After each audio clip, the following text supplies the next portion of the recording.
Sana Magandang araw sa inyong lahat. Game over na. Ayun na. Ay nako mga kababayan. Ito na yung sinasabi natin mga kababayan na pangyayari na talagang hindi natin ini-expect pero eto na yun eh. Di ba? Ano ba sinasabi mo, Banat ba? Hindi kasi alam nyo mga kababayan. Ito, para lamang po sa ating kaalaman. Itong nangyayari sa ating bayan, di ba? Marami sa atin ang naiisip na kagad, tayo na, hopeless na to ah. Kasi kontrolado nila ang bawat branches ng gobyerno, kahit nga ho yung tinatawag na Fourth Estate na... Ano ba ito? Itong media. Kontrolado nila. Sa dami ba naman nilang ninakaw nila eh. Laki ng pera nila, di ba? So, kontrolado nila. Pero, sabi nga yung kantang napakaganda, yung kanta ni Gary B, hindi natutulog ang Diyos. Yun, palakpakan. Yung sinasabi kasi nila, di ba, para bagang tiniming lahat, di ba? Ganun daw ang mga haka-haka na mga political analyst ng mga pinklawan at na mga bayarang vlogger ni Marcos. Nakaiso, tina-timing daw yung paglabas ni Zaldico, tiniming daw yung confession ni Amy Marcos. Alam nyo, hindi ho. Ako naniniwala ako it's really the creator. Yun lang yun. Ang ating Panginoon na ho ang nag-timing ng lahat ng bagay na ho ito. Kasi matindi ho yung revelasyon na ito. Nung una kong nabasa ho ito o napakinggan at nabasa sa social media yung sumasabog na issue ho ni Senator Amy sa kanyang sinabi niya sa INC. Noong una, para bagang nasa isip ko, totoo kaya ito? Paandar na naman ito ni Senator Amy. Kilala niyo ako eh. Hindi ako maka-Amy, di ba? Hindi ako maka-Aming vlogger. Alam niyo yan. Ako kahit nababatikos, although may mga kaibigan tayo maka-Amy, pero ako hindi ako solve kay Amy ever since. Ang Banateros hindi ho solve kay Amy ever since. At alam niyo yan, binabanata namin yan. Kaya nung napakinggan ko ito, honestly, noong una, medyo tumaas ang kilay ko. Parang yung mga bading, di ba? Tumataas yung kilay ng ganun. Tumaas yung kilay ko. Talagang napaano, sabi ko, totoo kaya ito sinasabi ni Senator Amy. Pero nung pinapakinggan ko na, buong buo, mula simula, alam mo, kasi simula pa lang, hindi ko na po mapagpatuloy. Dahil nadadama ko, nararamdaman ko yung hinagpis ng isang kapatid. Sabi ko nga ho sa aking mga kaibigan, sabi ko, mapakatindi ho nito. Itong nangyaring pagsasalita ni Senator Amy. Alam niyo kung bakit? Kasi ako, sanay na ako sa social media. Matagal na po akong nagre-react at nagiging involved sa politics. At dahil dyan, marami na akong kinasagupa. Totoo lang, yung mga hindi dapat kasugupain, sinagupa na ho natin. Kahit po yung sa tingin ninyo, kaalyado, sinagupa ko din. Basta may nakita ako mali, wala akong pakialam. Babanatan ko. Ganun si Banat Bay eh. Kahit ano, makita kaya yung mga basher at saka yung mga troll, kaliwat kanan, hindi lang nanggagaling sa pinklawan, hindi lang nanggagaling sa mga bayarang pulahan, maging sa mga kaalyado. Kaliwat kanan po ang batikos minsan ang natatanggap natin. Pero alam nyo, sa akin, masaya ako pag naririnig ko yung mga troll, mga basher na galit, ibig sabihin, tinamaan sila, napikon sila. Ang prinsipyo ko kasi sa buhay, pikon talo eh. Pag napikon ka sa akin at galit na galit ka sa akin, gusto mo ako saktan. Medyo natutuwa ako dun eh. Masaya ako eh. Masaya ako pag galit na galit kayo, ganun. Yung mga basher natin. Pero mga kababayan, ito lang masasabi ko. Pag ang bumanat na sa'yo ay kapatid mo, o kamag-anak mo, hindi nga kamag-anak eh. The first, yung mismong inner circle ng family, yun ang napakasakit sa lahat. Yeah? Sabi ko nga banata na ako ng lahat, wag lang ng kapatid ko. Si Coach Oli, siguro hindi mo nakababanata nun. Kasi mabait na tao ako. Hindi, totoo naman, di ba? Kasi yun yung pag binanatang ka, not out of hatred, not out of dahil tinamaan sila, hindi. Binanatang kasi concern yung tao sa'yo. Yeah? Kasi meron siyang nakikitang mali at pag pinuna ka, masakit yun. Yun nga lang mapagsabihan ka, masakit na eh. Yeah? Yung mapagsabihan ka lang ng tatay at nanay mo, masakit na yun. Kasi alam mong totoo pagka ganun. Yeah? Yung mga kapitbahay mong pangapalingkera at saka chismosa, pagka ikaw pinagchismisan, wala kang pakialam. Para bang, sino kayo? Yeah? Ganun lagi ako, kahit ako, yun ang prinsipyo ko eh. Kung hindi ka nagpapakain sa akin, kung hindi ka hindi ka yung pamilya ko, kahit banat-banata mo ako lang pakialam. Buhay mo yun, bahala ka sa buhay mo, di ba? Magalit ka kung gusto mo. Hindi kita papatulan, wala akong problema dan. Pero pagka yung pamilya mo na, yan. Kasi masakit na, katotohanan na po yan eh, di ba? At nung aking nga po pinanunood itong speech ni Senator Amy, ay naku po, ang lupit, sabi ko. Hindi ko na ipagpatuloy. Naluha ako. Hindi, walang biro, hindi ako nagbibiro. Naluha ako, sabi ko, shit. Kaping mainit. Iba to. Ito yung hindi ko ina-expect kay Senator Amy. You know why? Because si Senator Amy, ang hilig niyan, iligtas yung kapatid niya sa lahat ng issue sa bansa. Kaya nga galit na galit kami dyan eh. Kasi sinisi niya na lahat except yung kapatid niya. Laging ganon. Kahit bagang merong pananagutan dahil presidente yung kapatid niya, siya may control sa mga sekretary, lagi niyang inilulusot yung kapatid niya na bullshit ako.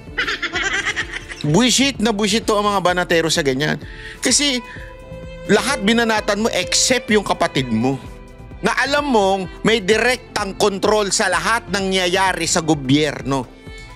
Kahit meron tayong quote-unquote 3 branches of government, co-equal sila, bawat isa sila. Hindi totoo yan sa Pilipinas. In reality, presidente pa rin ang may hawak sa lahat ng bagay. Diba? Kaya kung ano man ang mangyari sa Pilipinas, presidente yan. Kaya pag nilulusot niya yung kanyang kapatid, nabibuisi talaga ako. Laging sinisisi ibang tao. Pero this time, ladies and gentlemen, sabi ko nga sa inyo, di ba kilala nyo kung hindi ko gusto si Amy. Pero this time, hinangaan ko si Amy.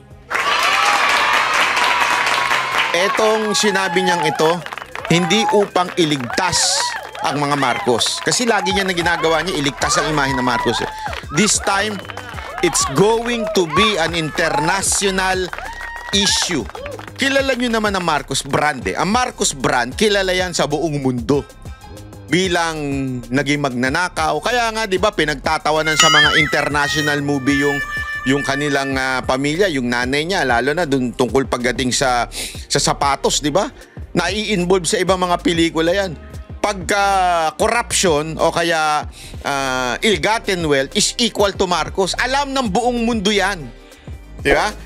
So ngayon, trending ito sa buong mundo na yung kapatid ng presidente ng Pilipinas na si Bongbong Marcos na anak ng dating diktador na si Marcos Sr. ay isa palang lulong sa droga. Yun, grabe, di ba? Gago! Kaya mga kababayan, matindi ho ito. Hindi niya naniligtas ang kapatid niya dito. Talagang, sabi nga niya, tumutugon na lang siya sa panawagan ng taong bayan. Especially sa panawagan ng Iglesia ni Cristo na ilabas yung katotohanan. Yan ang panalangin ng bawat Pilipino, hindi lamang po ng Iglesia ni Cristo. Kahit noon, KOJC pa lang, yan na ho ang panalangin ni Pastor Kibuloy. Mailantad ang kasinungalingan sa bansang Pilipinas. At ngayon nga, dahil sa ginawa ni Pastor Kibuloy, nakulong siya. No? At ngayon, tumuloy-tuloy. Hindi tumigil. At ngayon, nagsalita ng INC. Kaya ang lupit po, ladies and gentlemen, ang lupit ng revelasyon ni Senator Amy. Alam niyo ito bigyan ko lang kayo ng isang matinding... Pag nakakausap ko yung mga OFW natin, sila ho ay nakakaramdam ng kahihiyan. Di ba? Bakit tuka nyo? Kasi dito sa Pilipinas, para bagang naging immune na tayo. Ngayong araw na ito, matindi yung kagabing pasabog ni Senator Amy, sabog na sabog yun, di ba? Kitang-kita natin yung sabog nun. And yet, marami pa rin po sa mga Pilipino na para bagang walang pakialam. Meron pa rin. Hindi marami, konti na lang naman. Na parang wala nang pakialam. It's not because wala silang pakialam. It's dahil sa hirap ng buhay, mas iniintindi nila yung kanilang pangangailangan. Mas iniintindi nila yung kanilang trabaho. Pero ang mga OFW, iyan ramdam. Bakit to? Sa ibang bansa, pag tinanong ka kanong lahi mo, pag sinabi mong Pilipino ka o di kaya ay taga-Pilipinas ka, iba na kagad ang tingin ng mga foreigner. Yung mga foreigner nating mga amo, kaibigan, ang sama na kagad ng tingin, kayo'y kurap. Walang kwenta yung bayan ninyo, ganito. Dati gumanda na, ngayon, ang laging question, why did you vote for Marcos? Laging ganun ang tanong nila eh. Kasi nagtataka sila, tangin na pinatalsik nyo na yun. Ba't binoto nyo pa? Yan ang laging nasa utak ng mga foreigner eh. Yan o talaga. Tapos ngayon, ang tindi ng korupsyon. Di ba? Kitang-kita. Ano yan eh? Headline po yan eh. Yang korupsyon na yan. Lalo na ngayong nakita ko kasi yung pahayag ng Iglesia ni Cristo, yung kanilang 3-day rally na gagawin. Supposedly, na 3 araw. Nababalita sa buong mundo sa mga pahayagan ng iba't ibang bansa. Naibalita po. Antindi ho, di ba? Ganun katindi. Tapos, eto masama. Eto pa matindi pala, hindi masama, matindi. Mantakin mo, headline sa buong international scene, sister of the President of the Philippines, binunyag and expose yung kanyang kapatid na bilang drug addict. Diba? Antindi nun mga kababayan. Antindi ho nun. Trending yan nationwide. Ay, hindi lang international. Di ba? Malupit. Kaya nga sabi ko, this time, I think, Amy Marcos, hindi na siya yung tawag doon, yung nagpipigil. Talagang inilahad niya na yung nalalaman niya. At dahil nga sabi ko nga sa inyo, hindi ko pinanood buo dahil naiyak ako. Naiyak ako. Natutuwa. Naiyak ako kasi nararamdaman ko yung isang kapatid na ikaw ay pinupunan ng ganyan. Pero natuwa ako and game over na. Diba? Ito panoorin natin ito. Sabay-sabay nating tapusin para kasi di ko natapos to eh. Grabe ho yung mga pahayag niya dito. Pasok! Magandang gabi po sa inyong lahat, mga mahal na kapatid. Tingnan niyo yung response ng tao. Noong una parang hindi katanggap-tanggap siya eh. Kasi galit na nga yung mga Pilipino eh. Alam mo, dito sa Iglesia ni Cristo, hindi pa nila sinasabing Marcos resign. Pero yung tao, makikita nyo dito kung ano yung kanilang damdamin. Dito parang hindi pa siya ganun ka-accepted eh. Makikita mo yung sigawan, iba pa. Pero mamaya maiiba na. Israel, ka-Bien, ka-Erds, ka-Arnel, lahat ng ating minamahal na kapatid. Higit sa lahat ang classmate ko mula Congress hanggang Senado, Senador Manong Dante Marcoleta. Yun, palakpakan. Napakahirap po ang pumunta, tumayo at magsalita sa inyong harapan. Pero noon pa man, alam kong walang madali kapag ikaw ay Marcos. Nanginginig ako at ang aking boses, hindi dahil ako'y natatakot sa inyo, kundi dahil nalulungkot po ako. Ipagpaumanhin ninyo kung sa gitna ng pagsasalita ko, ako'y hihinto, hihinga, sukat ng aking kalooban. Pero hindi yan ang dapat kong ihingi ng paumanhin. Hindi yan ang kasalanan ko sa bayan na dapat ihingi ko ng tawad. Narito po ako dahil sa tawag ng Iglesia ni Cristo para sa transparency, accountability at hustisya. Yan po ang dahilan kung bakit niya sasabihin yung mga sinabi niya. Ha? Dahil nanawagan po ang iglesia ng accountability. At dahil na rin sa panawagan ng iba't iba pang sekta ng ating lipunan. Hindi lamang po from the business group, may kahit iba pong relihiyon tulad ng KOJC, JIL. Iyan po ang panawagan transparency. 'Di ba? Sabihin nyo maging makatotohanan ang sasabihin mo. At dahil sa tawag ng sarili kong konsensya. Bilang ayan, nakonsensya na. Yun di ba? At galing lang yan. Sa tingin ko talaga, galing lang din yan talaga sa Panginoon. senador, bilang kapatid, bilang Pilipino. Bata pa lamang kami ni Bongbong. Ayan na. Alam na ng buong pamilya ang problema sa kanya. Ayan na. Kita nyo yung reaksyon ng tao, iba na. Di ba? Iba na ang reaksyon ng tao. Halos magwala na. Kasi hindi ho binabanggit si Bongbong dyan hindi pa ho binabanggit si Bongbong dyan. Pero ngayon, eto na.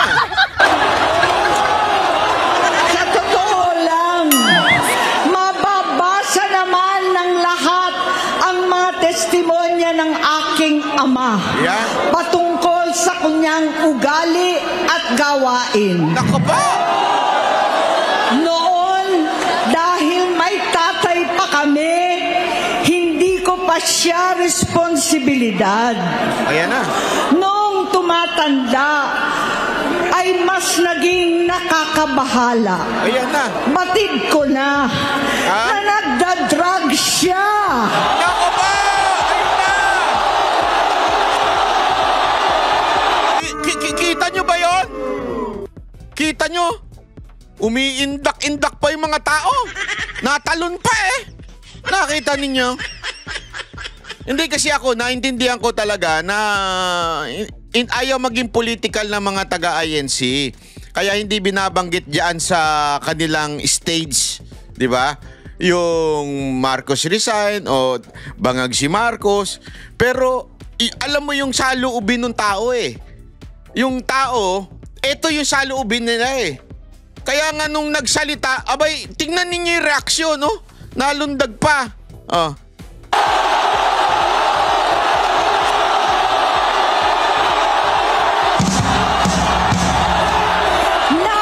Kita ninyo? Bakit? Finally!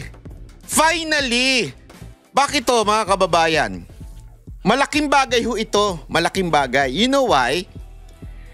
Sabi ko nga ho sa inyo, kung ang bumatikos ay mga Duterte, siyempre sasabihin nila, kasi opposition lang kayo. Ang bumatikos, congressman, kasi ganito Ay, senador kayo ganyan O mga political blogger, kasi Duterte kayo Ganyan Pero eto ho, kapatid, hindi ho naninira ito. Hindi ho ito gumagawa at nag-iimbento. Siya mismo witness sa pangyayari. At ilalahad niya yung mga nakita niya.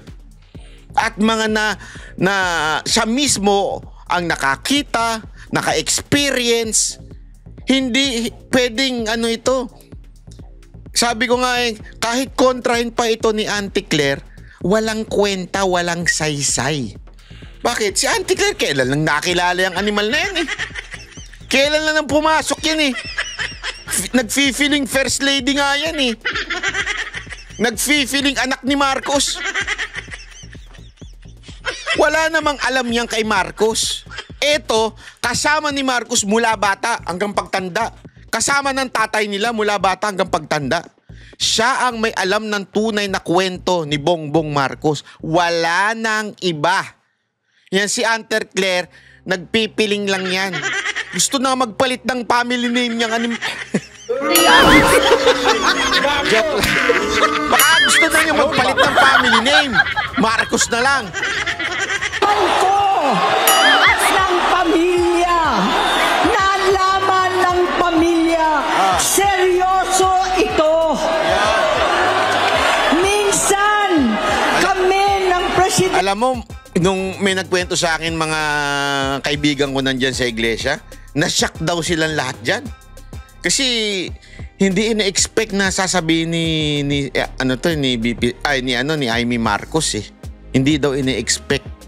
Kasi yun nga meron silang somehow may pamantayan sila pagdating sa mga tagapagsalita diyan sa entablado. Bawal lang ganito. Naintindihan ko yun kasi yun ang kanilang panawagan, transparency. Hindi naman pabagsakin ng gobyerno, wala silang Marcos resign. Pero ito, nagulat daw. Sobrang nagulat daw ang mga tao dyan.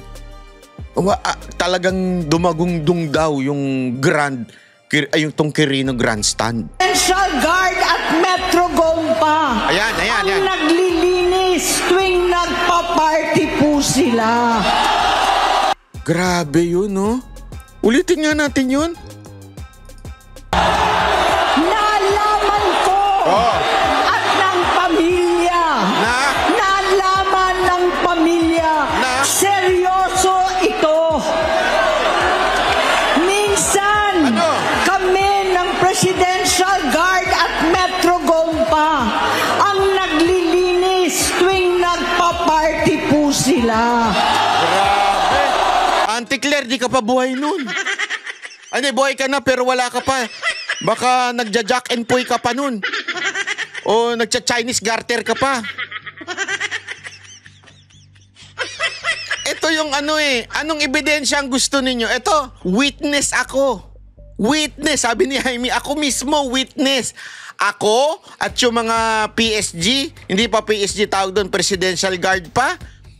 At yung mga iba pang pulis, kami ang naglilinis ng droga ni Bongbong Marcos. Auntie Claire, anong kalokohan mo para sabihin hindi totoo yan? AI? Baka naman AI yan. Sandali, tanong natin sa mga taga-iglesia. Taga-iglesia, hindi po ba AI si Amy dyan? Baka AI siya dyan eh.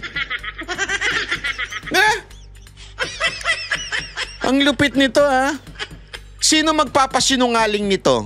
Sige nga, sinong kasama ni Marcos mula noon pa? Ito nga, siya na mismo ako mismo kasi yan ang tatak ng mga adik eh. Ang tatak ng mga adik, pag yan nakadrugs na, wala na. Makalat na yung gamit. Kaya nga minsan binaban ng mga hotel sa Amerika yung mga rockstar eh. Kasi talagang wasak yung mga hotel nila. Ito, tama talaga eh. Makalat, wala na, nandyan na, kung saan na. Para bagang yung may naalala ko eh. Naalala nyo, mamaya pag-usapan natin yun. Yung namatay na, isang mayamang namatay sa Amerika, ganun din na nakita, nakakalat yung mga droga. Ito, ganito. Nabuhay kaming magkakapatid sa ibang bansa. Kami lang. Kinumbinsi ko pa si Bongbong Na? pakasalan mo na si Lisa. Okay? Naisip ko noon, kapag nag-asawa siya, malalagay na sa tahimik at magkakaroon ng direksyon. Ang laki ng pagkakamali ko. Mas lumala ang kanyang pagkalulong sa droga. Grabe, Lisa Marcos, paano ba yan? Ang tindi nun Lisa Marcos, ang lupit mo nun Kesa na sana masaayos ang buhay ni Bongbong Marcos, mas lalong nalulong. Ha? Sana kung nalulo kayo, pwede pa eh. Nalulong eh. Hindi kasi normal naman sa mag-asawa yung ganun eh, yung lolo. Pero yung malulong ka, ay iba yung usapan na yun. Hindi kasi kaya nga ikaw nagkaroon ng asawa sa buhay, partner, ika nga, ay para umayos ang iyong buhay. Hindi malulong pa, mas lalo pa. Naging adik. Kung dati, sinisinghot-singhot lang. Ganun-ganun. Ngayon, ginagano na sa ngipin yan. Lalong lumulong daw eh. Di ba? Hindi, di ko alam kung ano ba mas malala doon. Pasensya na kayo, hindi po ako eksperto pagdating sa ganyan. Pero ganun daw, lumulong.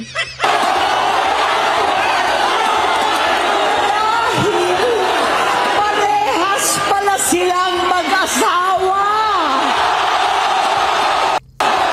Alam mo, na-amaze ako doon sa sigawan ng tao. Iniisip ko kasi, mga kababae, iniisip ko, tuwan-tuwa ba sila na adik yung presidente? Hindi kasi alam mo yung para, ba't kaya sila nagsisigawan ng ganyan? Napapatanong ka eh, dahil adik ba yung presidente? Kaya sila sumisigaw. Gusto nyo ba ng presidenteng adik? Or, baka naman, kasi yan talaga ang nasa loob ninyo. Yan yung laman ng puso ninyo, isipan ninyo, ngunit hindi nyo lang masabi o kaya ay hindi lang pa na i-confirm sa inyo. Kasi may ganun eh. Lahat tayo, di ba? Sabihin man ni Duterte, adik yan si BBM.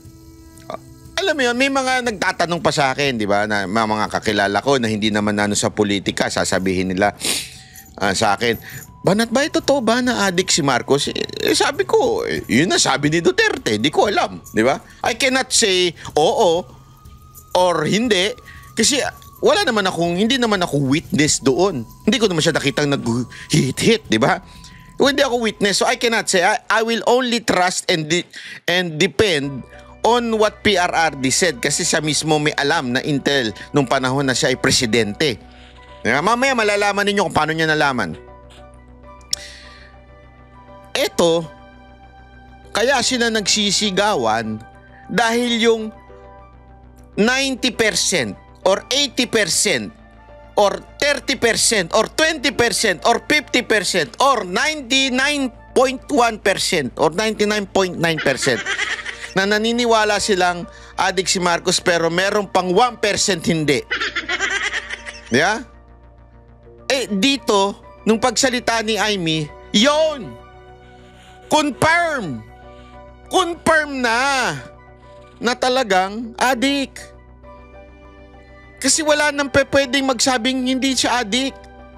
Tanga mo na lang kung maniniwala ka pa rin na hindi siya adik. Tanga ka. Bakit? Mas magaling ka pa doon sa ate, nakasama, nakakita. Bobo ka ba? Hindi, ako tatanungin ko lang kayo ha. Sa mga kumu-question pa kung talagang adik si Marcos, so mas alam nyo kesa sa kapatid niya na nagsasabi na sa inyo, ako mismo naglinis ng drugs nila. Ako mismo nakita ko adik yung kapatid ko. Mas maniniwala pa kayo sa sarili ninyo o dun sa mga vlogger na bayaran kesa dun sa ate na nakakita, naka-experience at kasama sa buong buhay niya, yung kapatid niya. Abay, matindi tama ninyo, baka adik na rin kayo. Kung sino man yung hindi naniniwala dyan, adik na rin siguro yan. O malamang, alam mo, baka ka-jamming nyo pa. Kaya siguro, ganyan ang pagtatanggol nyo. Malamang ka-jamming nyo. Or, nakikinabang kayo sa pera. Pag presidente. Kasi, ako naintindihan ko yung mga katulad ni Auntie Claire eh. Bakit? Wala namang kwentang abogado yan eh. Yung mga logic niyan, sabit. Pag yung mga vlog niya dati, wala man nanonood yan eh. Sabit. Totoo, walang biro. I-rewind nyo yung mga vlog niyan dati. Walang kwenta. Ngayon, dahil nakinabang siya at nagka-position siya, wow, undersecretary ako, wow, official ako, humihingi ako ng, ay, may alam ako, di ko sasabihin sa inyo. Basta, may alam ako. Basta mataas ako, official ako ng gobyerno, okay ako, ganun, di ba? Syempre, sisip-sip at sisip-sip yan. Ayaw niya malaglag sa posisyon. Ayaw niyan mawala. Baka nga, sabi nga ni Boss Dada, baka nga hindi na presidente si Marcos. Gusto niya pa rin, hindi pa rin siya magre-resign. Ito si Auntie Claire. Baka maunahan pa ni Marcos yan. Nag-resign na si Marcos, hindi pa nag-resign to si Auntie Claire dahil sa kapit ko. Ganyan katindi yan. Kasi gadon. Di ba? Hindi na abogado, wala nang karir. Galit na galit ngayon dito sa kapatid. Alam mo kung bakit? Kasi wala naman siyang kwenta. Wala naman siyang sense. Irrelevant siya. Ngayon, para maging relevant lang, kailangan manatili sa pwesto ni Marcos. Pag resign ni Marcos, sigurado ako, pag resign ni Marcos o bumaba na siya sa posisyon, sigadon balik na naman sa kabubuhan niya. Yan ang totoo. Tuloy natin. Naging gobernador siya ng Ilocos. Alam ng mga tao doon na halos hindi siya pumapasok. Narinig niyo yun? Halos hindi daw siya pumapasok nung gobernador siya diyan sa Ilocos. Di tama talaga yung sinasabi ng mga tao doon. Kasi yan naman talaga sinasabi nila. Ako, personal kong narinig yan sa mga tao sa Ilocos. Eto, di ba ilang beses ko na sinabi sa inyo, nagkaroon ng event dyan sa Ilocos, inimbita ni Senator Amy ang Mocha Girls. Nagpunta kami doon. Nagpunta ako sa munisipyo, sa opisina ni Senator Amy. Nagpunta ako sa bahay ni Amy dyan sa Ilocos. Walang biro. Sinabi ko naman sa inyo yan. Di ba? Alam mo, pagtatanungin mo yung mga tao, kasi nagpunta kami sa parang night market nila doon yung may mga pagkain, benta-benta, mga night market doon kasi papasko ata yun, something like that. Alam mo, tinanong ko yung mga tao, hindi nila kilala si BBM. Para bang sa kanila, si Amy kilala namin. Kasi talagang daw si Amy, down to earth. Pero si BBM, hindi daw nila naaninag. Diba may kwento pa nga na hindi nga marunong mag-straight na Ilocano yan? Si BBM. Kasi nga, laking Amerika, laki sa layaw, walang touch sa mga tao. Ganyan daw si BBM. So confirm yung sinasabi ng mga tao. Ayan, sinasabi mismo ni Amy, hindi nga daw pumapasok halos. Prontahin ko siya, ay nagsasabi siyang magbabago na siya, aalisin na niya ang bisyo. Hanggang sa may nagsumbong na naman sa akin na sa paggising pa lang sa umaga, kasabay ng almusal, marijuana pala.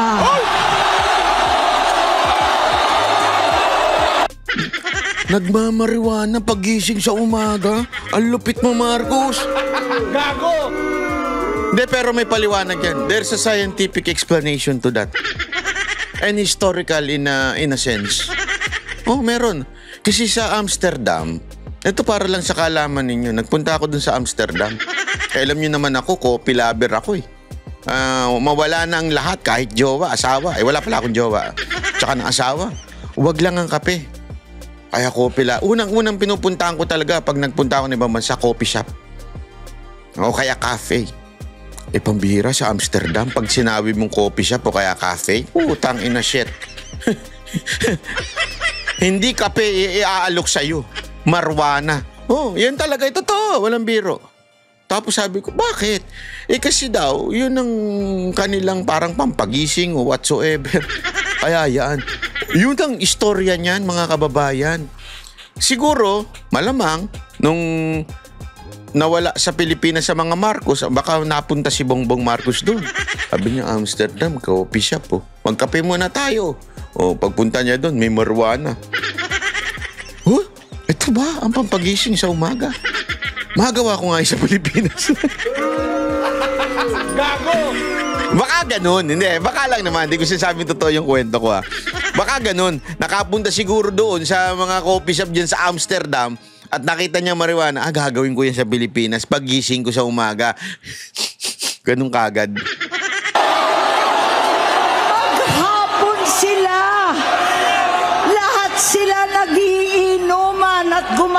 gumagamit ng cocaine. Ala! Kasama ng asawa at barkada. Ha? Yan oh. Ayan yun eh. Lahat sila. When you say lahat sila, lahat. Madami. Sila. Gumagamit daw ng cocaine, umiinom, naglalasing, kasama ang asawa. Gago! Kaya pala, naalala niyo yung may namatay sa Amerika? Tapos ang kinamatay is overdose. Naalala niyo yun? Tapos pinagbibintangan at pinapalusot pa ng Malacanang na kesyo hindi daw kasama si Lisa Marcos doon. Aba, this time, para bagang natahi-tahi yung mga katanungan natin noon, di ba? Ano yung katanungan natin na meron pala talagang nangyayaring sesyon habang nasa ibang bansa, di ba? Itong mga to. Aba, malupit pala itong mga ito. Naku. Pagka high pa naman, kung ano ginagawa. Tapos magkakaibigan. Baka ang bangbangan yan. Alam niyo yung bangbangan? Bang, bang, ganon. Tulad ng ama ko, kinastigo ko ang mga barkada niya. Ngayon. Ang nasirang si Bong Dasa, si Edvi Cruz, Nako. Inigo, Nako. Tony Boy, Nako. Sap Anton, alam po ninyo yan. Paano? Ang ganda ng pitik ni Marcos ni Amy doon ha. Alam nyo po yan. Doon niya sinabing yun. Nag-iingat din sa live. Kasi alam mo, sabi ko nga sa inyo noong 2022, bago mag-eleksyon, ilang beses po akong pinatawag po ni Pangulong Duterte sa Malacanang para alamin ang pulso ng social media at ang mga tinatanong niya, kamusta ba? Sino ba ang napupulsoan ng taong bayan? Kahit nung panahon na 2025, bago po makulong si Pangulong Duterte, nung naalala nyo, nagkaraoke kami sa Davao, doon sa bar nila. Ang tanong niya sa akin noon, lagi niya tinatanong, sino ba ang sa social media ang gustong maging senador na mga Tinanong niya ako dyan kung sino bang pwedeng maging senador. Alam mo, sagot ko sa kanya, ang sabi niya pala sa akin, sinabi ko pala sa kanya noong 2022, sabi ko, Mr. President, bakit hindi po si Bongbong Marcos? Di ba yun po ang parang napupusuan ng mga Duterte supporter at that time. Ang sagot niya talaga sa akin, ilang beses niyang sinabi sa akin to, ayoko kay Bongbong, adik yan. Dito sa Davao, nagpupunta yan doon sa, nagyayate sila ng mga kaibigan niya at doon sila sa laot, doon sila sa dagat. Nagpaparte, nagiinom. Kasi bawal, di ba, yung maingay doon sa Davao, lalo na sa gabi, bawal na alak. So nagpupunta sila sa laot para mag-drugs, para mag-inom-inom at kung ano-ano pang bangbangan ang dating. Di ba, ganun daw. Sabi ko. At inulit niya ito, paulit-ulit ha. Tapos kumukunik dito. Bakit? Yung mga ilang pangalan binanggit niya, yun ang binanggit ni Pangulong Duterte sa akin noon. Sabi ko, aba, lupit nito ha. Patay tayo dyan. Ito daw, binabanggit na Nagre-resign na sa takot ang mga pulis nila at staff dahil sa lumalalang bisyo. Naku, grabe. Inayos ko sila dahil gusto niyang ituwid ang buhay niya. Ayaw. Gusto niyang mag-vice-presidente. Ayaw. Hindi siya pinalad at lalong nagkaroon ng oras para sa bisyo. Nung natalo, mas lalong humithit. Lalong suminghot nung natalo. Huwag yun nang ipatalo yan ha, baka yung suminghot pa yan. Mula noon, naging malabo sa amin ang lahat. Kaysa mag-away, bigla na lamang lumayo ang loob namin sa isa't isa. Ayaw. Noong 2016, kasabay ng kampanya ni dating Pangulong Duterte laban sa droga, lumabas ang pangalan ni Bongbong sa listahan. Ano? Lupit? Nakasama siya sa listahan ng mga celebrities, mga artista, Maricel Soriano at iba pa. Maricel Soriano, nadali ka na naman dun ah. Kawawa naman si Maricel Soriano. Masinsinan kong kinausap si Pangulong Rodi. Halos manikluhod ako. Sinabi kong ayon sa kapulisan, dapat unahin, usigin ang mga pusher at saka na lamang sagipin ang mga user. Naligtas si Bongbong. Labis ang takot ko at pag-aalala. Kinausap ko siya at nagsabi siyang talagang siya ay nagbabago na. Muli at lagi, hindi ako nawalan ng pag-asa. Ako'y naniwala ulit.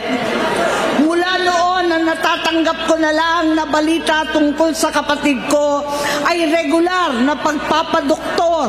Kaya kumalma naman ako. Inisip ko, totoo, dahil naopera na ang tuhod niya sa gout. Siguro, totoo na ito. Hanggang nito, nalaman ko na tuloy ang paggamit niya sa mga party. Nako. Nagarapalan, naghahain ng droga. Nako. Pinagmamalaki pa ng mag-asawang kayang-kaya nila ang microdosing ng cocaine. Naku. Hindi ko alam yan. Pakipaliwanag yung microdosing na. Ano yan? Ano yan? Hatiin daw para 4 na beses sa isang araw. Hindi. 4 na beses? Ang lupit niya. Dinaig pa talaga yung pagkain ha. Kasi ngayon, usong-uso na yung OMAD yung 1 meal a day. Ito 4 na beses sa isang araw. Nagpapakasabog. Mabibisto. Ang pampapadoktor, pinalabas nilang pag-stem cell. Nagpapalit daw ng dugo. Nagpapa-blood transfusion. Nako. Kayang-kaya raw. Hindi ko maintindihan ang pinagsasabi. Noong 2021, kahit papano, nagkikita kami at nagkakausap. Sumamba siya sa aking talagang hinintunan niya. Naniwala ako kasi sabi niya gusto niyang tumakbo. Ang sabi ko, tutulong ako sa abot ng aking makakaya. Ipinakilala ko si Bongbong kay Inday. Yeah. Naging magkatandem sila. Pagkatapos noon ay biglang hindi na niya ako ulit kilala. Kahit si Inday, nagtataka, bigla ako na itsapwera. Kahit ganon, nangampanya pa ako para sa kanya, kahit si Inday na lang ang aking nakakausap. Hindi ko alam bakit ako nakaban sa headquarters nila sa Mandaluyong. Nako po. Hindi ko alam bakit walang nagre-report sa akin tungkol sa kampanya. Sa totoo lang, masakit mang aminin, nung dinidisqualify na siya, halos papaboran ko na sana dahil may nagsumbong sa akin mula sa kanyang campaign team na gumagamit na naman siya. Nako po. Grabe. Tang-inang niya no. Nangangampanya ka, gumagamit ka. Sa bagay, pagpaguran sa kampanya, kailangan mo ng di ba, sabi nga nila yung para hindi ka makatulog, pagpuyat ka, sa kampanya pa naman ngayon, kailangan mo ng laging gising na gising, dilat na dilat Di ba? Kailangan mong ganyan para alerto ka Di ba? Yung pala ang dahilan nun, ang lupit. Nung sinabihan ko, siya at mga taong nasa paligid niya, nagkaisa silang tuluyan akong alisin sa kampanya na ako naman ang bumuo.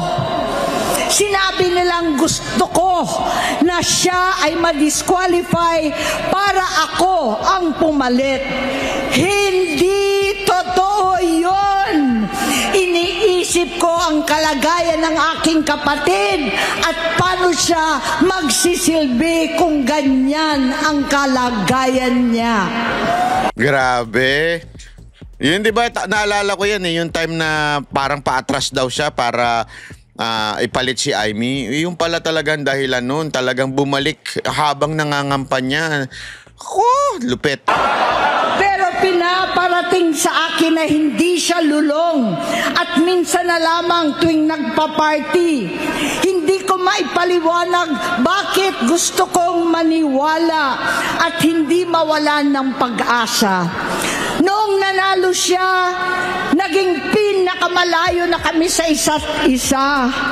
Maliban sa opisyal na tagpuan at kapag pumupunta yung nanay namin, hindi ako sumama sa loob ng 3 taon dyan sa Malacanang.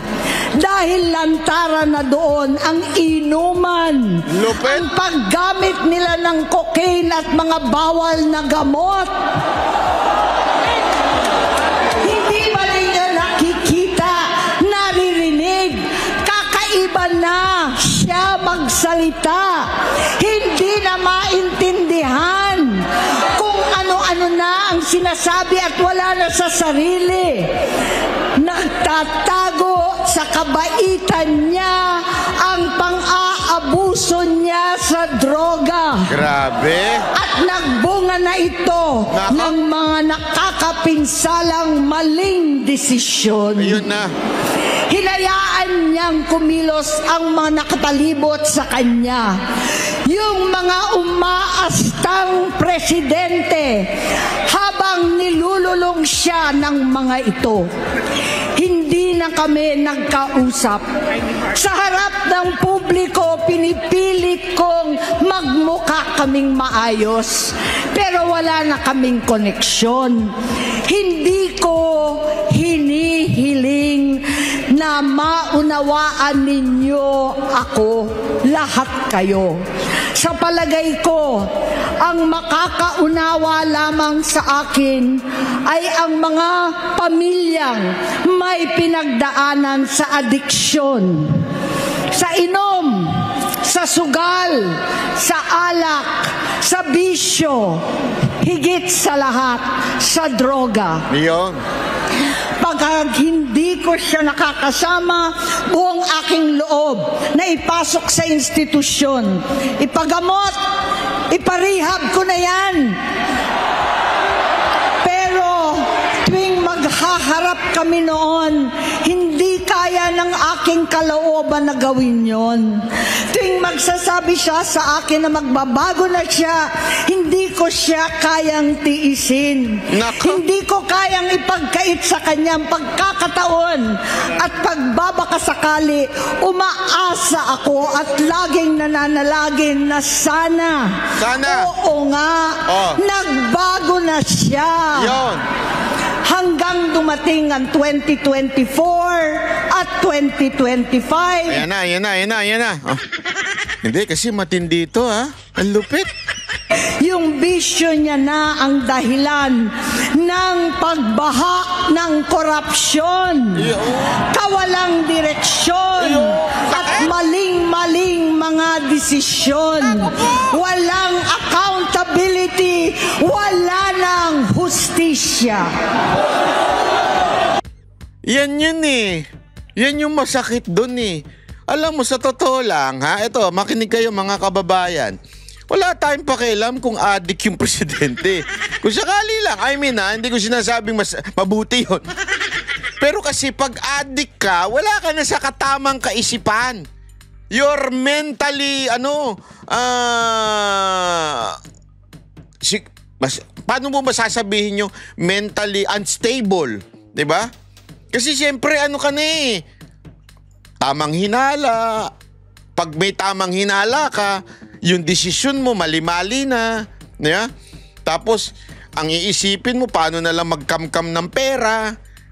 Tapos, pag may alam kang mga opisyal mong nagnanakaw, okay lang. Basta meron kang parte, like 25 billion, parang ganun eh. Yan yung sinasabi ni Senator Amy.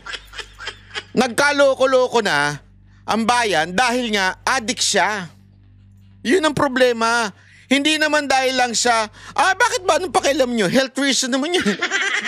Ano naman yan eh, sabi, kasi may mga nagsasabi pa dyan na para bagang ang pagiging addict ay health, problema lang yan sa health, something like that, di ba? Hindi ho. Okay lang sana kung ordinaryong Pilipino ka, tapos inamin mong addict ka, ipaparehab ka, mapapaayos ka. Ganon, di ba? Okay lang yun. Pero kung ikaw yung presidente, addict ka, tangina paano pamumunuan yung bayan? Apektado ang lahat ng desisyon mo. Yan yung sinasabi. Ito na nga, 24 and 25 dumating na, naayari na. Hindi na niya alam ang nangyayari. Hindi na pinapaalam sa kanya ang mga pangyayari. Ayun. Sinamantala ng mga ito ang paggamit niya ng droga. Yun lang. Kinangkam na nila ang kaban ng bayan. Yun. Habang ang mga dating tumatawag sa amin ng magnanakaw ay nakakita ng pagkakataon sirain ang lahat. Tumatawag daw sa kanilang magnanakaw doon ngayon. Para mga putang inang piglawan yan Hindi kasi sabi niya, ngayon daw, yung mga tumatawag sa kanya na na magnanakaw ngayon, nagnanakaw na. Uy, para mga pinglawan na nagkaroon ng posisyon.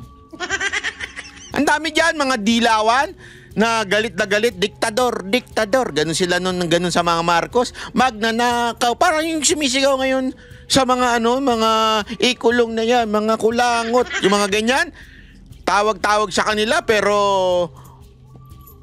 ngayon nagnanakaw din. Gagamit na nila si Bongbong para sirain si Inday. Yun. Itinutulak pa nila si Bongbong at ang bayan sa bangin para umastang tagapagligtas. Yun lang. Mula sa pagtraidor at pagpapahamak kay VP Inday sa confidential funds na kung tutuusin ang galing naman sa opisina ng Pangulo, hanggang sa pagpadukot sa dating Pangulong Duterte para itapon na lamang sa ibang bansa. Kita niyo, naririnig niyo yung hiyawan na yon? Hindi kasi alam mo, taguyan tandaan niyo, nasa Iglesia ni Cristo event ito Hindi, yan po ay masasabi natin hindi pinag-uusapan sa Iglesia ni Cristo yan. Diba? Yung sarali ng iglesia, yung pagsuporta sa mga Duterte, hindi ho. Pero dito, nakita ninyo, nilalantad ni Amy yung ginawang kagaguhan ng kapatid niya kay Pangulong Duterte. Kita niyo yung hiyawan ng tao? Kasi yan ang tinatawag na organic. Organic po yan. Sa loobin nila na talagang nakikita ko na nasaktan sila nung dinukot at kinidnap si Pangulong Duterte. Yan ang totoo Paitan ni Bongbong ay naging kalupitan. Garapalan ng pagtatakip sa kanya ng mga nasa Congress, sa Senado, mga miyembro ng kabinete. Kitang-kita na ng taong bayan, wala nang puwang ang kahihiyan. Para bang nauulit ang bangungot ng kasaysayan dinamas namin noon.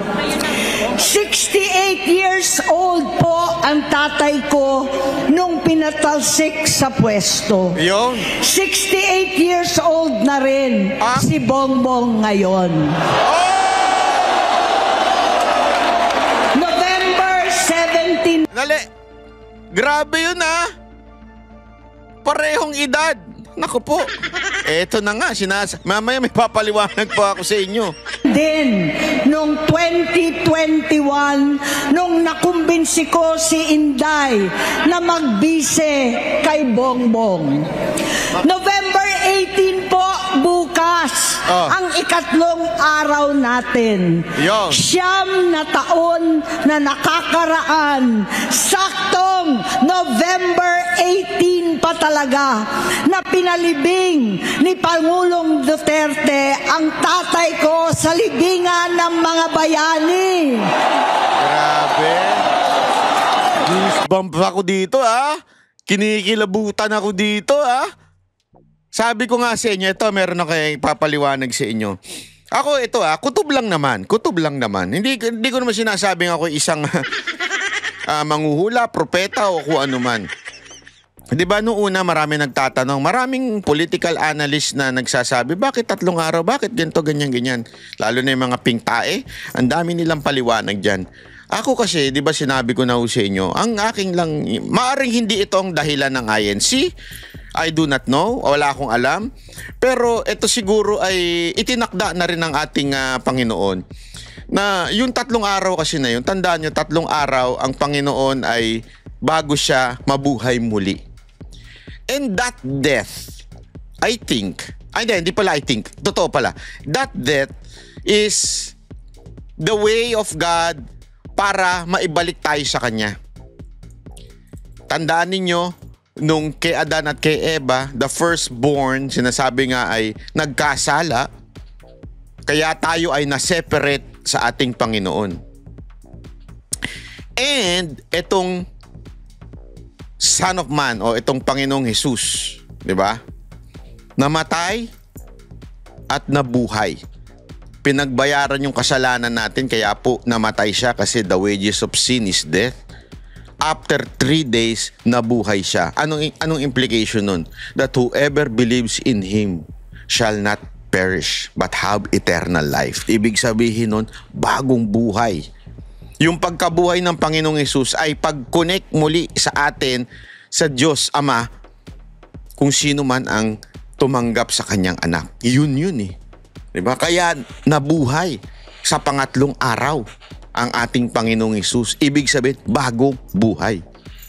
Kaya sa tingin ko, hindi man sinasadya o sinasadya ng IC, do not know. Sa tingin ko, yung 3 araw na yan since 16, 17, 18. After 18, yan na ho ang bagong buhay ng Pilipinas. Bago na. Kaya ako, ngayong araw na ito, may malakas akong kutob na may mangyayaring para magkaroon ng bagong buhay ang Pilipinas. Kaya mga kababayan, sabi ng iba, paano yan, banat bay? Yung Iglesia ni Cristo tumigil na sa rally nila. Bakit naman ganun? Diba, may mga gumaganon may naririnig ako Huwag ko kayo mawala ng loob. Bakit? Ako, ito aking pananaw lang Kasi doon, ayaw maging political ng INC. Ayaw maging political ng INC na nagde-declare sila ng kung ano Marcos resign o support to the succession. Ayaw nila yun Hindi yan ang kanilang parabagang direksyon bilang isang relihiyon. Mabuti yun. Tama yun. Hindi sila gumagaya sa CBCP, di ba? Na nagbibida-bida pagdating sa politika. Hindi sila ganoon. Sila, transparency, di ba? Para sa demokrasya, kalinisan ng gobyerno, yun ang kanilang concern. So, with that, pinutol na nila. Maybe lang, I'm not sure, maybe, para hayaan nila ang mga membro nila na kung gustong sumama sa EDSA. Kasi ngayong araw na ito, tuloy ang EDSA. Tuloy ang pangatlong araw ng pagrarally diyan sa EDSA. So mga kababayan, malamang, hinayaan na po nila yung kanilang mga kapatiran na kung gusto ninyong pumunta doon, choice nyo na yan. Yan ay choice nyo na. Kayo nang bahala kung gusto nyong pumunta. Kaya ako naniniwala ko ay maraming dadagsang mga taga-INC today. Not because didiktahan sila ng kanilang pamunuan, but bilang isang Pilipino. Kasi doon, sinabihan sila ng kanilang leader na ito'y pagtitipo ng ating samahan, ng ating relihiyon, pagtitipo natin ito. Pero yung sa EDSA, kaya siguro sila tumigil na para kung kayo gusto ninyong pumunta, yan ay hindi na bilang Iglesia ni Cristo but bilang isang Pilipino. So yun ang aking paniniwala na kasi yung iba nadidisappoint. Bakit nila tinigil? Hindi, malay mo binigyan lamang sila ng kanilang sariling desisyon na bilang isang Pilipino, sasama ka ba sa EDSA? Ikaw ba'y ako, ngayong araw na ito, ay talagang makikisama ako sa mga magrarally sa EDSA. Magpupunta po tayo dyan para makisama ho sa mga kababayan natin dyan. At manawagan na ho, na sabi nga ni Senator Amy, umuwi ka na ading. Uwi ka na. Uuwi na yan. Uuwi na yan. Umuwi ka na. Hindi mo na kaya. Yan ang sinabi ng kapatid mo. Kapatid mo nagsabi, hindi kami ha. Kapatid mo nagsabi, umuwi ka na. Dili mo na kaya. Halo-halo na ang aking nararamdaman, pero alam kong ito ang dulo at hangganan ng aking pagtitiis at pananahimik. Hindi na tayo mananahimik. Yo!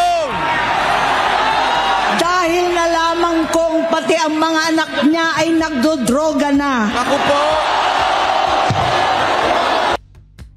Kaya pala si Sandro dilat na dilat. Kinasusuklaman ko pa ang pag-alok ng mag-inang si Sandro ng droga ang aking mga anak at iba pang mga kamag-anak. Yan ang hindi ko na mapapalampas. Sa loob ng halos 4 na dekada, wala akong ibang pinangarap kundi maipakita sa sambayanan na hindi kami masamang tao. Hindi masama ang pamilya Marcos. Gusto kong ibangon ang Walang pumalakpak doon, napansin nyo? Sorry Wala talagang pumalakpak doon sa part na yun ng aking ama. Nasira kasi ni BBM ng todo-todo Kahit pa paano nung panahon na wala pa si BBM, hindi pa siya presidente, may mga naniniwala pa sa mga Marcos Nung naging presidente siya, wala na talaga. Ending na Ending na. Buti nga ginawa ni Amy to kahit pa paano. Hindi, alam mo yon, ako kasi okay na Ayaw na talaga ng Pilipino sa mga Marcos. Period na yon. At least ito, naibalik yung kahit papaanong konting dangal. Diba? Kay Amy. Ako, naniniwala ako. Sabi ko nga sa inyo, never ko nagustuhan niya si Amy. Pero dahil dito, yung respeto, wow. Saludo. Respeto ko to. Sa pamamagitan na nagpagtatrabaho para sa bayan, sinikap kong maging mabuting gobernador, kinatawan, senador. Hindi ako halos nagpapahinga para makapag-iwan sana ng legasiya na kapag sinabing Marcos, nabawi na namin ang tingin sa nakaraan. Ngunit sa kagustuhan kong maging responsableng anak, matupad ang pangako ko sa aking ama, nabigo akong maging mabuting kapatid. Naging mahina ako kay Bongbong, sa kapulisan at sundalo, sa lahat ng mga leader at tagapagpatupad ng batas. Siya ang Pangulo natin ngayon. Sinabi ko kung anong kalagayan niya ngayon. Tulungan niyo akong mapabuti ang kanyang kalagayan. Tulungan niyo akong matulungan siya. Hindi niya ako kalaban. Ang kalaban niya ay ang sarili niya. At nadadamay ang bansa sa laban na yan.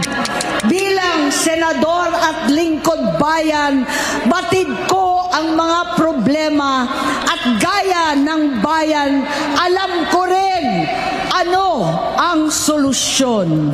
Sa pagkakawatak-watak, patuloy na pamumulitika, pagnanasa sa kapangyarihan ng mga talunan naman, kaguluhan sa Mindanao, alanganing gyera sa China at Estados Unidos, kawalang pananagutan sa flood control scam, garapalan, takipan, panggigipit sa hindi kaalyado, pagkakanulo sa kapwa Pilipino, pagdakip sa ating Pangulong matanda't may sakit upang ihagis lamang sa bansang dayuhan. Grabe. Pagsadsad ng piso, paglaganap ng gutom, paghihingalo ng ekonomiya, at pagsasawalang bahala sa taong bayan. Ang delubyo at kalamidad na nagdudulot ng parusa, ang korupsyon na nauwi sa kawalan ng tiwala at hustisya sa Pilipinas, sa kanyang pamahalaan, lahat ng yan ay masusolusyonan kung ikaw, aking kapatid, magsaayos ng iyong sariling kalusugan. Kapag humupa ang ingay sa politika, kapag umuwi na kami sa aming pamilya, hindi bilang senador, kundi bilang ate, bilang si Manang Aimee ni Bonget, kaya itong sasabihin sa harap ng taong bayan, sa harap ninyong lahat, at sa harap ni Bongbong. Ano yun? Bonget, magtatatlong taon na tayong hindi nagkakausap. 3 taon ko nang sinusubukan muli na ako'y pakinggan. Siguro ngayon ay makakariting ng buo ang gusto kong sabihin. Walang mababawasan, hindi madadagdagan. Bongbong, nag-aalala sa'yo si Manang. Tuwing nakikita kita sa TV, gusto kitang puntahan. Napakalaki ng pinagbago mo. Itsura, pagsasalita, takbo ng pag-isip. Minsan, napapatanong ako sa sarili ko, ikaw pa ba yan? Si Bongbong ba talaga yung nakikita ko? Pero ako, ading ko, ako pa rin ito. Ako pa rin ang ate mo na tumayong ama't ina sa inyo sa ibang bansa. Ang kasama no sa sumubok na sanggain lahat ng sakit para sa iyo.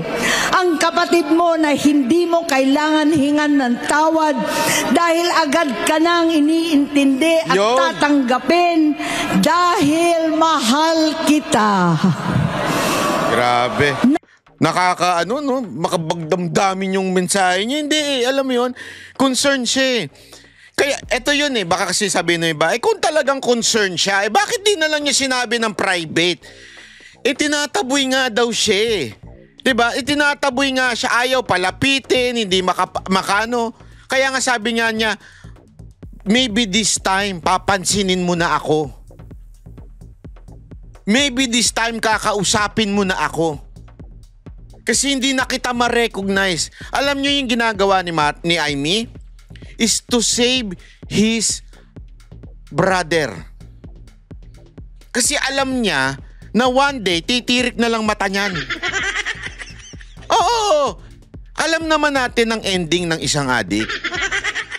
Again, hindi ako nagsasabing siya ang adik ha. Si Senator Aimee.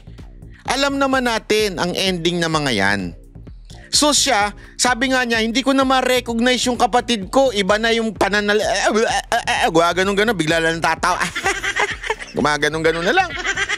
Pati yung mukha, ganon na. Mas pangit na kay Sir Jack.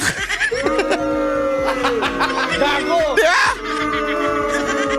Sorry, biro lang Sir Jack ha. Hindi ka na ma-recognize. Tapos kung ano-ano na daw yung mga desisyon mo. Para mailigtas niya na, hindi nga niya malapitan. So para mailigtas niya na itong kapatid niya, sinapubliko niya na. Sabi nga mas mabuti na ito. Nakalimutan ko yung yung quotation na yun yung mas mabuti na itong ganito kapait yung ginawa ni Aimee kesa naman doon sa mga kaibigan niya sumisip-sip sa kanya na ikakasira lang niya, di ba? Totoo yan. Sa akin I'm still hoping that Marcos would listen sa kanyang kapatid at umuwi na siya, magpa-rehab na. Di ba? Yun lang yun eh. Sa bagong tipan, kay Lucas, Kapitulo 17, versikulo 3 hanggang 4. Kung magkasala ang iyong kapatid, sawayin mo siya. Yan. At kung siya'y magsisi, patawarin mo siya.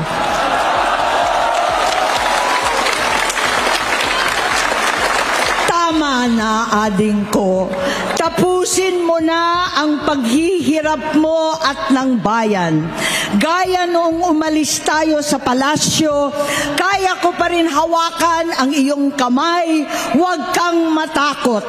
Malaki na ang dulot sa iyo ng droga. Sinisisi ko ang sarili ko dahil hindi ako nakinig sa mga sumbong. Hindi ako nakialam. Hindi ako maniwala. Pero hindi pa huli ang lahat.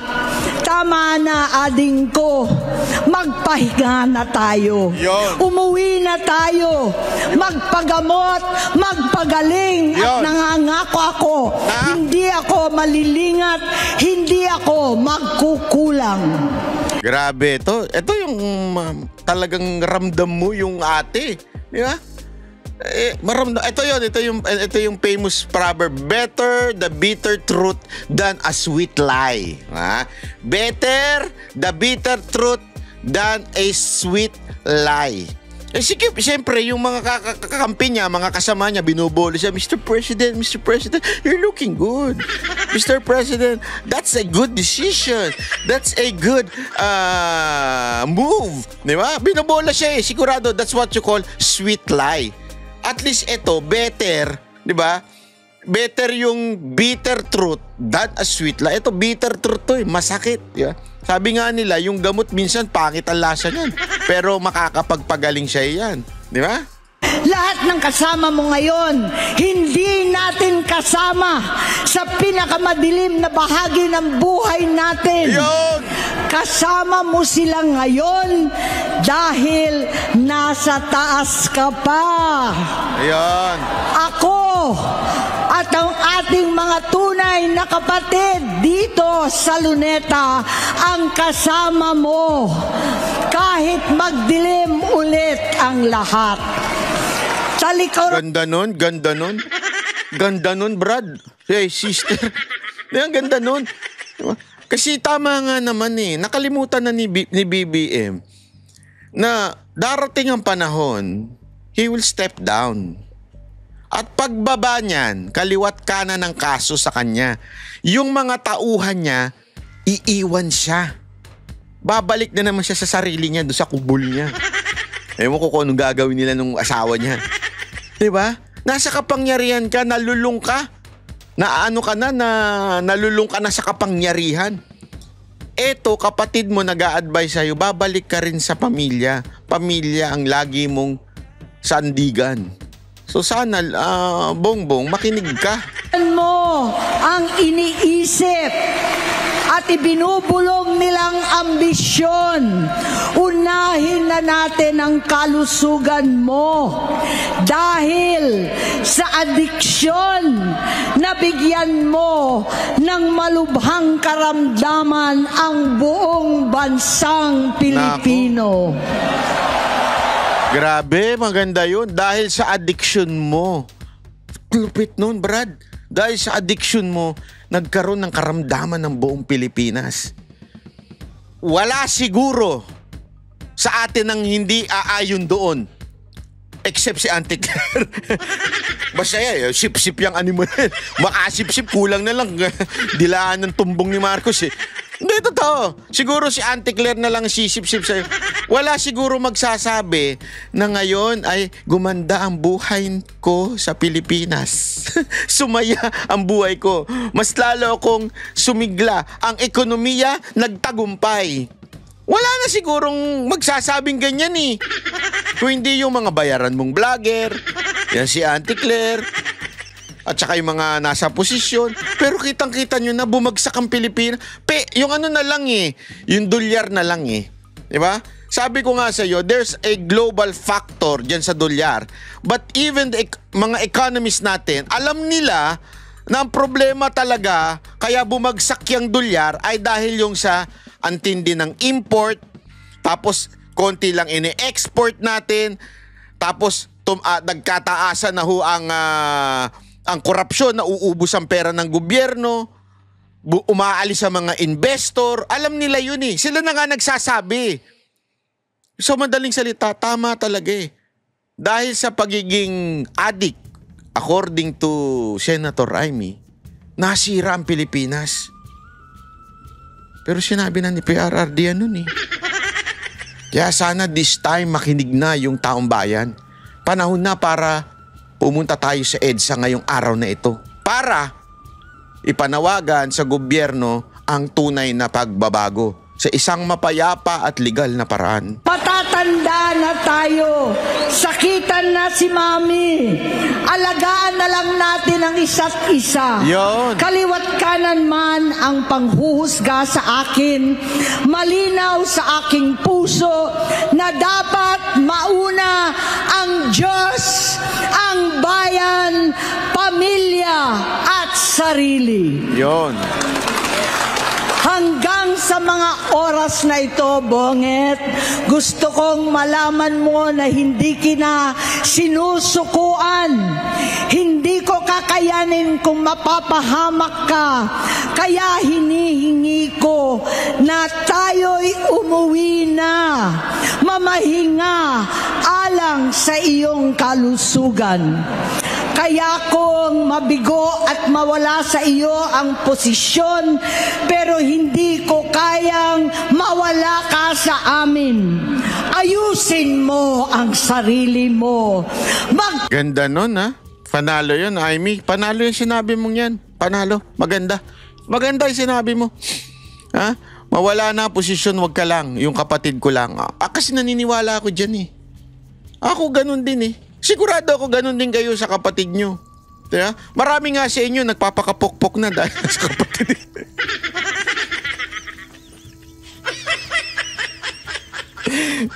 Banat ba yun? Mga banat mo? Seryoso na eh. Totoo naman eh. Diba? Marami dyan nagpapakapokpok para sa kanilang kapatid, anak, pamilya. Gagawin mo kasi lahat eh. Diba? Lahat gagawin mo, lahat isusubok mo, lahat lulunukin mo.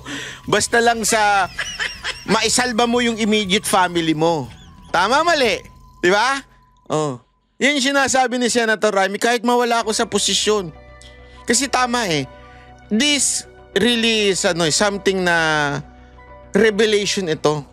Hindi ko alam kung tatanggapin ng mamamayang Pilipino si Senator Amy after this. Maybe some of us, ako, humanga ako, but it doesn't mean I will vote for her. Kasi, another Marcos, no. For me, no. Di ba? Pero yung respect ko sa kanya, tumaas. Pero yung iboboto ko siya uli, hindi na.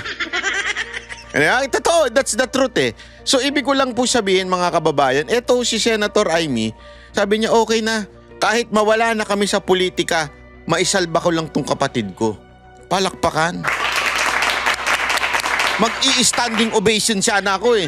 Kaya lang naka-brief na lang ako eh. Baka kaysa masyak sila sa sinabi ni Amy. Si Banat ba naka-brief na lang? Ay, mas baka masyalo kayo masyak sa akin. Paggamot, alisin ang droga sa iyong sistema. Ay! Wala akong ibang gusto kundi gumaling ka, malampasan natin ito muli. Yo. Dahil wala akong ibang hinahangad bilang ate, kundi maging masaya ka, maging ligtas sa panganib, malusog, Yo. matagumpay Yo. sa buhay. Ayaw. Itama ang mali, Yo. labanan ang adiksyon, Yo. at ako hindi kailanman aalis sa iyong tabi. Susuporta at hindi titigil manalangin kasama ninyo dito sa Luneta at sa buong mundo. Dahil iyon naman ang tungkulin at ibig sabihin ng salitang kapatid, kapatid, mabuhay kayong magkakapatid. Maraming salamat po, Senator Amy. Ayun, panalo. Alam mo mga kababayan, ha? This is it, pansit. Ha? Game over na mga kababayan. Bakit game over? Eto na eh. Eto na yon. Wala nang titindi pa dito, kaya game over na. Wala nang titindi pang revelasyon ho ito. Ito na talaga yung pinaling revelasyon. Yung kay Zaldico, medyo magdududa ka pa sa sama aspect na sinasabi niya eh. Although may narinig ako, antayin ninyo, may narinig ako, may lalabas na video na yung, nako, may bidyong tumatanggap. Abangan nyo yan. Sabi sa akin ha, ewan ko kung totoo yan. Pero pag ginawa, nako, kaya nga sabi ko nga sa inyo mga kababayan, eto matindi na ho ito. Ito ang lahat ng sapat na dahilan kung bakit nagkakaganito ang ating bansa. Itong sinabi ni Senator Amy, ito ang dahilan kung bakit nagkaroon ng flood control o ghost flood control, kung bakit nagkaroon ng most corrupt budget noong 2025, kung bakit nagkaroon ng Romualdez, kung bakit nagkaroon ng Zaldico, kung bakit nagkaroon ng iba't ibang bagay na ikinabagsak ng Pilipinas. Ito yun. The root. Ito. Yung pagiging di umano, allegedly, na sinabi ni Senator Amy na adik at patuloy na lulong sa droga ang kanyang kapatid na nagkataong ating presidente. Yan ang totoo. So, ibig sabihin, mga kababayan, solve na. Solve na ang lahat ng bagay. Mga question ninyo, mga duda ninyo, eto na yung sagot. Wala nang ibang sagot, eto na. Solve na. Alam ninyo ng lahat kung bakit nagkaganito ang bansa natin dahil meron tayong adik at lulong na presidente. Yan ang sinabi ni Senator Amy. Ang tanong ko na lang sa inyo mga kababayan, papayag ba kayo? Mananahimik po ba kayo? Hindi nyo ba ipagsisigawan na dapat nang umuwi at magpagamot si Marcos? Bakit? Hindi, bakit? Bakit ko sinasabi yan? Kasi, base sa sinasabi ni Senator Amy, hindi na siya mentally capable of leading this country. As a matter of fact, it should be impeached. Hindi lang impeach. Para mas mabilis, kailangan na talagang bumaba sa pwesto itong presidente. Hindi, hindi puwersahan, illegal. Hindi ganon. Ako ayoko. Sabi ko sa inyo, ayoko ng rebellion. Ever since, ayaw ko. Rebellion, si Satanas yan. Diba? Remember, he is the first rebel. Si Satanas. Kaya hindi ako magpapabor sa rebellion. Ngunit datapwat subalit, Mr. Marcos, if you still have a little, kahit kapiraso lang. Sabi nga diba ng Panginoon, kahit kapirasong pananampalataya lang, it can move mountains. Mr. Marcos, mahiya ka naman kung hindi ka pa bumaba. Kapatid mo na ang nagsabi sa'yo. Masakit eh. Sabi ko nga sa inyo, masakit. Masakit. Iniisip ko nga kanina, kung halimbawa lang may pamilya ko, may anak ako, may asawa ko, tapos sinita ko ni Coach O, di banat ba eh? Ang lakas mong kumain. Yung diabetes mo pumapalo na sa tataas-taasan. Eh hindi ako nakinig. Ayoko makinig. Ayoko makinig sa'yo. Bala, kakakainin ko lahat ng gusto kong kainin. Pero eventually, talagang dahil hindi ko pinakikinggan ng kapatid ko, sinita niya na ako. Ang taba mo na. Ubis ka na. Mas malaki ka na kay Jay Guevara. Malala na yun. Masakit man na sinabi niya yun in public, pero magigising na ako. Di ba? Alam mo yun, oo nga, no? Maybe talagang concern lang yung kapatid ko kasi pag pinagpatuloy ko to, patay yung high blood pressure ko, baka mabulag pa ako dahil sa diabetes ko. Ganun yun eh. Yeah? He is just trying to save me. Kaya nga Mr. Marcos, itong ginawa ng kapatid mo, she's trying to save you. Not from politics, not from anything, but save you. As you. Bakit? Saan po ba ang ending ng lahat ng adik? Wala namang ending ang adik na, ang saya-saya ng adik. Walang ganong ending ang adik. Kahit sa kasaysayan, di ba yung mga sikat nga na overdose Bakit? Sikat na sikat sila, mayaman sila, feeling nila, everything. Sa Amerika, di ba yung mga Hollywood star, anong ending? OD. Kasi nga, yung dosage mo, hindi na kinakaya yung isa. Ito nga sinasabi niya, 4 times a day na kayo. Talagang ma-OOD na kayo niyan. Kaya dapat magpasalamat ka sa ate mo, sinabi ito. Masakit man, pero ito ang magliligtas sa'yo. Huwag mong pakinggan yung mga bumubulong-bulong sa yung demonyo dyan sa paligid mo. Pakinggan mo tong kapatid mo. It's about time, umuwi ka na, magpagamot ka na. Dahil isipin mo na lang yung sarili mo, pamilya mo. Ang problema nga dito, buong pamilya mo daw, adik I mean, yung anak mo din.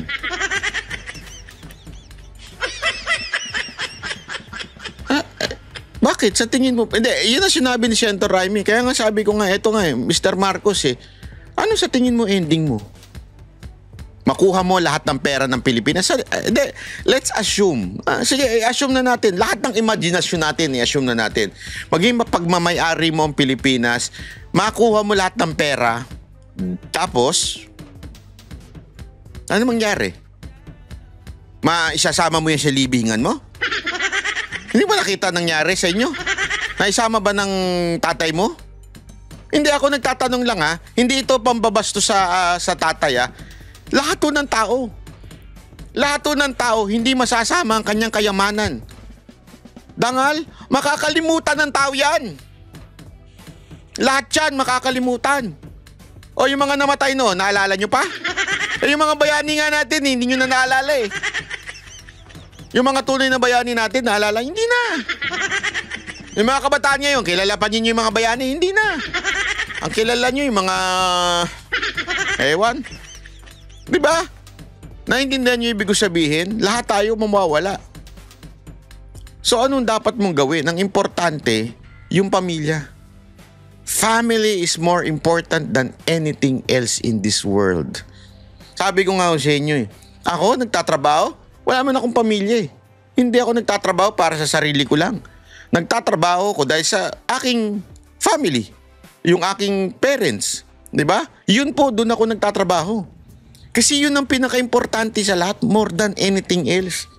Ang sarap sa puso na nakakatulong ka sa pamilya. Ang sarap sa puso na yung kapatid mo maayos. Ang sarap sa puso nun, more than anything else. Yung pera, putang ina. Mawawala yan.